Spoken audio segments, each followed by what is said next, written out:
বন্ধুরা, আমি এখন আছি কিছুদিন আগেই চালু হওয়া দমদম বিমানবন্দর থেকে নোয়াপাড়া পর্যন্ত মেট্রোতে। দেখুন, এই সবে হচ্ছে কি আমাদের ট্রেন দমদম ক্যান্টনমেন্ট স্টেশনের মধ্যে ঢুকছে।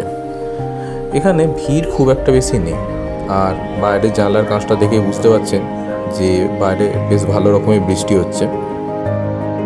আর যেহেতু আর কি লাইনটা সদ্য চালু হয়েছে, এখনও পর্যন্ত ভিড় সেরকম নেই। ট্রেন দেখুন প্রায় ফাঁকাই রয়েছে। আর এটা কিন্তু খুব একটা বড় রুট নয়। জয়হিন্দ থেকে শুরু করে নোয়াপাড়া পর্যন্ত কয়েকটি মাত্র স্টেশনই কিন্তু এখানে রয়েছে।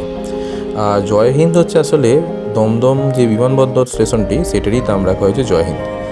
মেট্রোটি আমি দেখলাম যে জয়হিন্দ স্টেশনে গিয়ে কিছুক্ষণ দাঁড়িয়ে থাকার পর লাইন চেঞ্জ করে আবার এই সাইডে চলে এলো, অর্থাৎ ওটাই ওখানকার লাস্ট স্টেশন, এবং ওখান থেকে এটা নোয়াপাড়া পর্যন্ত যাচ্ছে। আসলে আমি আমার ভাইকে বিমানবন্দরে ছাড়তে এসেছিলাম। আমার ভাই ব্যাঙ্গালোরে থাকে, ওখানে চাকরি করে। সে কিছুদিনের জন্য ঘরে এসেছিল, তো তাকে আর কি বিমানবন্দরে ছেড়ে দিয়ে আমি যখন বাড়ি ফিরছি, তো ভাবলাম হাওড়া স্টেশন অবধি বাসে না গিয়ে, যেহেতু মেট্রো চালু হয়ে গেছে এখন, তাহলে মেট্রোতেই যাওয়া যাক। তো সেই ভেবেই আর কি আমি জয়হিন্দ স্টেশন, অর্থাৎ ওই দমদম বিমানবন্দর স্টেশনে প্রবেশ করলাম। যাত্রী খুবই কম ছিল, সামান্য কিছু লোকজনই ছিল। গিয়ে আমি সেখান থেকে ডাইরেক্ট হাওড়ার টিকিট কাটলাম। তবে কাজ কিন্তু এখনও পুরোপুরি শেষ হয়নি বন্ধুরা।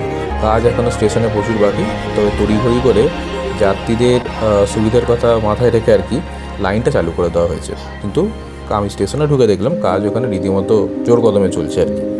তো যাই হোক, ওখান থেকে আমি মেট্রোটা নিলাম বটে, কিন্তু ডাইরেক্ট মেট্রো কিন্তু এটা নয়। অর্থাৎ আমি ওখানে জানতে পারলাম যে আমাকে এখান থেকে মেট্রোয় করে প্রথমে পৌঁছাতে হবে নোয়াপাড়ায় এসে এই মেট্রোটি থেমে যাবে, অর্থাৎ এটি ওখানেই শেষ। ওখান থেকে আমাকে নেমে লাইন চেঞ্জ করতে হবে। নোয়াপাড়া থেকে কবি সুভাষগামী যে কোনো একটা মেট্রো আমাকে ধরতে হবে, এবং সেখান থেকে হচ্ছে কি আমাকে নামতে হবে এসপ্ল্যানেডে আমাকে নেমে সেখান থেকে আবার আমাকে মেট্রো চেঞ্জ করতে হবে। চেঞ্জ করে হাওড়াগামী যে মেট্রো নতুন পরিষেবা যে চালু হয়েছে, সেইখানে গিয়ে আমাকে হাওড়ার মেট্রো ধরতে হবে। ব্রেক জার্নি আছে, মনে হয় হয়তো যে সময় বেশি লাগবে, কিন্তু আদপেও তা নয়। সময় খুব একটা বেশি লাগার কথা নয়, কারণ হচ্ছে মেট্রো স্টেশনের মধ্যে যা শুধু ট্রেনটা চেঞ্জ করা নিয়েই কথা। আর এইরকম বৃষ্টির সময়তে দেখুন কলকাতা শহরের ওপর দিয়ে আমরা যখন যাচ্ছি, দৃশ্যটা বেশ ভালোই লাগছে।